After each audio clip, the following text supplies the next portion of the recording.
dejé una pregunta flotando, un interrogante que antes de pasar al análisis del presupuesto 2018 me gustaría saber la opinión de Daniel Arroyo, gracias por venir, Eugenio Semino. Con respecto al tema de Argenta, a mí me parece fantástico que el gobierno esté dando respuesta a una demanda. Me parece que la mirada no tiene que ponerse en el tema si esto endeuda más a los pobres, sino en la gente que tiene esa necesidad del préstamo, que gente con salario precario, gente desocupada, gente que trabaja pocas horas y necesita trabajar más. Creo que ahí hay que poner el foco, no si en los Argentas endeudan o no a los pobres. Yo creo que es una buena medida, claramente, porque lo que está haciendo es acceder con crédito a sectores que no pueden ir a un banco. Como no pueden ir a un banco, la otra opción que tienen hoy es ir a la financiera de la esquina o a la vuelta. Pero los matan con los intereses. Al 100, al 120% anual como mínimo. Creo que es una buena medida en ese plano. Mi impresión es que el Estado lo que tiene que hacer es bajar mucho la tasa de interés. Esto es una tasa de interés del 24%. El desafío realmente es bajar al 4, al 5%. Hay que bajar más. Hay que bajar la tasa de interés. Como concepto está bien. Acceder a crédito, para que accedan a crédito, a quienes no acceden al crédito. Yo creo que hay que armar un sistema que baje mucho, a 4 o 5% anual. No solo para compensar y llegar a esos sectores, sino para que las propias financieras tengan que bajar, porque no les va a quedar otra. Hay que rearmar el sistema de crédito. La iniciativa es buena. Creo que las tasas de interés son altas. Eugenio, tu opinión. Mira, todo un tema, porque en realidad esto surge, tiene una génesis con los llamados créditos famélicos, ¿no? Es decir, muchos de los créditos que se toman, sobre todo los jubilados refiero, y que se tomaban en su momento, pequeños créditos para pagar una intervención quirúrgica o para pagar las expensas que no se podían, se habían acumulado. Y en realidad estamos en un punto, tal cual lo señalaba Daniel, donde se plantea una cuestión que yo creo que es hasta muy patológica y a la cual somos afectos los argentinos. Hasta 2012 se prestaba por vía de código de descuento de ANSES a tasas fabulosas. Usurarias. Absolutamente. El 28 de diciembre del 2012, el Día de los Inocentes, dice, bueno, se prohíbe esta operatoria y se empieza a mejorar y llegamos, bueno, ¿qué beneficio le damos? Le cobramos la tasa de plaza, es decir. Ahora, en el caso de los jubilados, le están prestando su propia plata a intereses realmente que son muy significativos. Y a esto se le suma que antes los estafadores eran mutuales, muchas de ellas relacionadas con el sistema político, había actores políticos que esas pseudo mutuales y demás que prestaban las manejaban. Y hoy tenemos, a su vez, en paralelo, el espurio negocio de muchos de los bancos que le pagan a los jubilados, que le truchan más allá de la Argenta, le hacen aparecer créditos, paquetes que le dan y que después le van descontando mes a mes. Así que me parece que estamos en un problema que va a haber que analizar postelectoralmente cómo resolverlo, digo, yo claro, me parece cómo que... resolver esa necesidad, porque la verdad es que comenzaron a ampliarse estos préstamos y la demanda fue enorme, altísimo. Más que nada de conurbano bonaerense. 1 millón de personas de entrada rápidamente cuando fueron pensiones y asignación por hijo.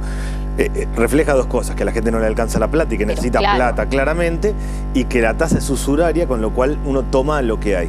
Creo que es la gran oportunidad para bajar realmente la tasa y hacer un sistema de crédito no bancario. Esto nos debería dar la chance para establecer. Hay un 40% de la gente que no accede al crédito bancario. Es la mejor lectura que hay que hacer de esto. Entonces bajemos la tasa, armemos un sistema que dure los próximos 10 años y sostengamos y empecemos a darle chance de que puedan sostenerse, y no que en realidad de vuelta todo el mundo entra plata, tapa agujero porque no sabe cómo llegar a fin de mes. Presupuesto, proyecto de ley, presupuesto 2018, se presentó en el Congreso Nacional en la fecha tope que lo establecía la ley de contabilidad, 15 de septiembre, se trataría después del recambio legislativo del 10 de diciembre, lo presentó lo explicó por lo menos los ejes del proyecto el ministro de Hacienda, Nicolás Dujovne, y yo quiero destacar lo que me parece más importante en el contexto de este programa que es de seguridad social. Habló sobre políticas presupuestarias que avanzan en reducir la pobreza, generar empleo, y también dijo algo que me parece muy importante, que no se va a recortar gastos sensibles como ministerios de desarrollo social, de educación, de ciencia y tecnología, y tampoco en lo que tiene que ver con prestaciones previsionales. En estas prestaciones previsionales, por supuesto, entra todo lo que tiene que ver con deudas previsionales, y deudas previsionales, en otras palabras, es pago de juicios a jubilados y pensionados, que en el presupuesto 2018 se viene a repetir lo mismo que en el 2017. Se va a implementar una doble partida, por un lado, para pagar reparación histórica a aquellos que adhieran a reparación histórica y seguir pagando a los otros beneficiarios que decidan no adherir.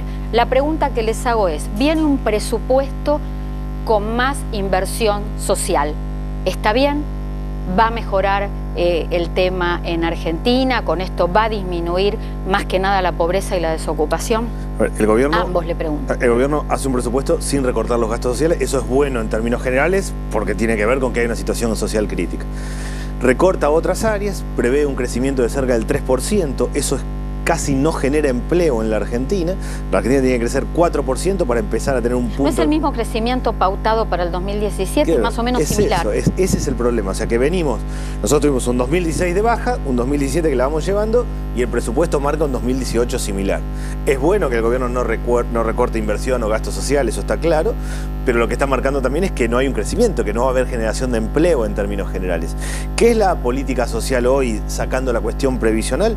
Básicamente lo que es 9 millones de personas que reciben dinero todos los meses a través de distintas prestaciones, asignación universal por hijo, cooperativas de trabajo, distintos tipos de programas. El gobierno lo sostiene y lo va a extender. Extendió la asignación universal por hijo a los monotributistas, a los hijos de los monotributistas, y después de tanta tensión se puso en marcha la ley de emergencia social, que permite lo que llama el salario social complementario, que gente que está cobrando 4.000 pesos pueda cobrar un complemento por el trabajo.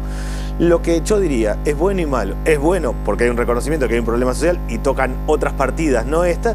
Es malo porque marca un 2018 donde no se va a absorber empleo. 2018, reiteremos, con un crecimiento del 3%, un dólar a 20 pesos, una inflación del 12% y un déficit fiscal del 3,5%. Del 3,5%, que después cuando uno le carga los intereses y el resto de las cosas, termina siendo más. O sea, planteó un 2018 parecido al 2017, que objetivamente es mejor que el 2016, pero que nosotros con 30% de pobreza, con 47% de pobreza en los niños, con la mitad de los jóvenes que no terminan la escuela secundaria, con 20% de desocupación en los jóvenes, necesitamos otra inyección económica, necesitamos ampliar la torta productiva, que no parece que vaya a pasar en el 2018. Ahora volvemos a esto y unas cifras que dio UNICEF hace unos días que realmente me entristecieron y son alarmantes. La parte previsional, sí, mira, en el presupuesto 2018. Sí, yo creo que la única política previsional válida es el haber jubilatorio, porque estamos trabajando inclusive todavía en el rango de hipótesis sobre una investigación, lo estamos haciendo con pasantes de varios países, el gasto que genera el haber insuficiente del jubilado, es decir, el gasto que le genera al Estado.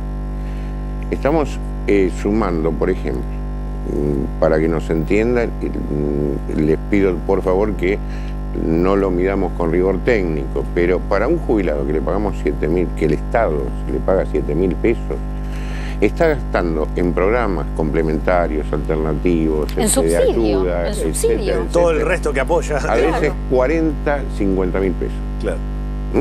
Por ejemplo, los que refería a Casinotti con medicamentos. Vale decir que para que alguien viva mal, no tenga la libertad de elección y de disposición de lo que adquirió durante su vida laborativa y de lo que puso, y me parece que este es un concepto que lo estoy atribuyendo en términos históricos, es decir, no le estoy imputando exclusivamente a esta administración, pero me parece que no se cambia la concepción filosófica al respecto. Ahora, vos mencionabas recién el tema de los subsidios, la ayuda complementaria que recibe un jubilado, que tiene que recibir un jubilado porque 7.000 pesos obviamente todos sabemos que no le alcanza para vivir. El gobierno insiste con el tema de desmontar subsidios, de empezar a reducir los subsidios. Ahora, si reduce subsidios, ¿no corre el riesgo de que terminen afectadas las prestaciones previsionales y las sociales? Si reduce subsidios, sobre todo, el gobierno imagina reducir subsidios en transporte y en servicios básicos, lo cual va a terminar afectando el resto y va a terminar aumentando la pobreza. Los dos elementos que hacen a la pobreza hoy tienen que ver con el costo de los alimentos y con el costo del transporte. Alguien pobre, una familia pobre, el 85% de su gasto es alimentos y transporte. Si eso se quita, si eso sube, si se quitan subsidios, la estamos complicando. Yo creo que el gobierno está avanzando en el tema de obra pública y eso es realmente importante. Y eso porque así generas también fuentes de trabajo. Generas trabajo, está avanzando en el tema de obra pública, no en el tema alimentario, donde la última inflación de alimentos fue 2,1, o sea, está empeorando la situación alimentaria, y no en el tema de empleo y educación. O sea, hay una parte que sí, evidentemente la obra pública, las otras dos partes no, que son las que terminan complicando. Yo lo que creo que el presupuesto del 2008 es la idea de mantenernos, no es la idea de pegar un salto y de empezar a cambiar la estructura económica. Bueno, yo hace unos momentos te decía que quería volver al tema de la pobreza de los chicos y de UNICEF, e integrantes de UNICEF dijeron en este canal hace aproximadamente, de hecho estuve charlando con ellos hace aproximadamente 15 días, que sacar a los chicos de la pobreza va a llevar en la Argentina 20 años. Es decir, que yo pensé instantáneamente, otra generación perdida. Sí, pero ojo, porque nosotros ya tenemos 3 generaciones. Claro. Un joven que no vio a su padre o a su abuelo trabajar. Es la 3ª generación. Sus niños, que ya nacieron, porque muchos de los jóvenes son padres o madres, son la 4ª generación. Nosotros tenemos que acelerar. Está claro en términos de UNICEF que hace falta un trabajo largo, pero tenemos que acelerar. Tener jardines de infantes, sala de 3, de 4 años, tenemos que hacer los 3 millones de viviendas que hacen falta. Tenemos que mover el empleo. ¿De qué trabajan los padres de los chicos pobres? Lo que vos decís movilidad social. Vos hablas mucho, utilizás mucho esos términos, movilidad social. Uno, ¿cómo se mueve para arriba? Trabajando y estudiando. La forma en que tiene que irle mejor es trabajar y estudiar. Si tenemos la mitad de los chicos fuera de la escuela secundaria y tenemos casi 20% de desocupación en los jóvenes, eso no está pasando. Estaba escuchando a Daniel y pensaba lo que son 20 años en la edad de un adulto mayor, claro. ¿No es cierto? Es decir, y en cuestiones tan elementales, porque a veces cuando se habla de la prestación alimentaria, no se habla de cantidad. En el adulto mayor, si no hay calidad, hay medicamento, es decir, hay enfermedad. Es decir, el primer medicamento, decía Carrillo, es una buena alimentación y un buen hábitat. Son las dos cosas que hoy son deficitarias y que es más, no se las puede mantener en este estado. Cuando nosotros venimos diciendo con esto no se puede vivir, a través de los años, y somos casi monotemáticos, estamos refiriendo a que hay una preconfiguración de vejez como pobreza. Ese niño no va a querer ser lo que está viendo hoy. Claro. Y este viejo está sufriendo hoy es más, porque no se le reconoce lo que aportó durante su vida. Entonces estamos realmente en una situación que, más allá de las políticas estructurales de cambio a largo plazo, necesitamos dar fuertes shocks que cambien la ecuación. Después, obviamente, para hacer esas políticas de largo plazo, va a haber que pasar los periodos electorales y generar consensos y debates abiertos a la sociedad, ¿no? Vos hablabas del tema, hace unos momentos mencionabas la escuela y el trabajo. La toma de escuelas, la verdad que se desbordó. Sí. La toma de los colegios a raíz justamente de la reforma educativa que quiere llevar adelante el gobierno de la ciudad de Buenos Aires, una cuestión totalmente politizada.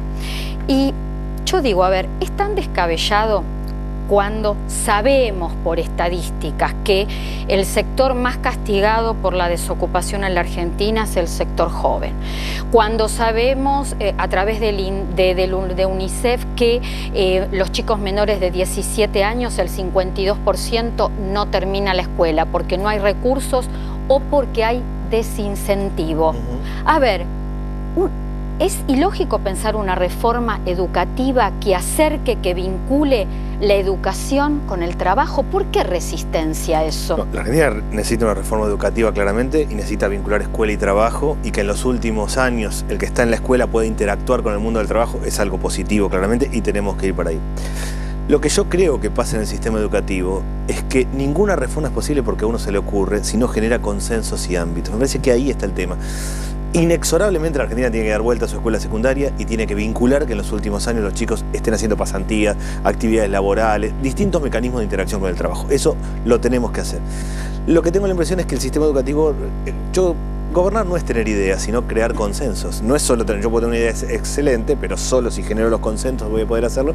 Me parece que acá hay que sentar a todos los actores de la comunidad educativa, definir la escuela secundaria para los próximos años. Esta escuela secundaria que tenemos... Que no la pueden definir los estudiantes. No, a ver, la tienen que definir los grandes, porque los estudiantes son chicos. Los chicos son chicos, los adultos son adultos. Pero el sistema educativo son directores, docentes, especialistas, padres. Hay toda una comunidad muy fuerte. Eso lo que tenemos que decir es, la escuela secundaria en los próximos años tiene que ir para acá.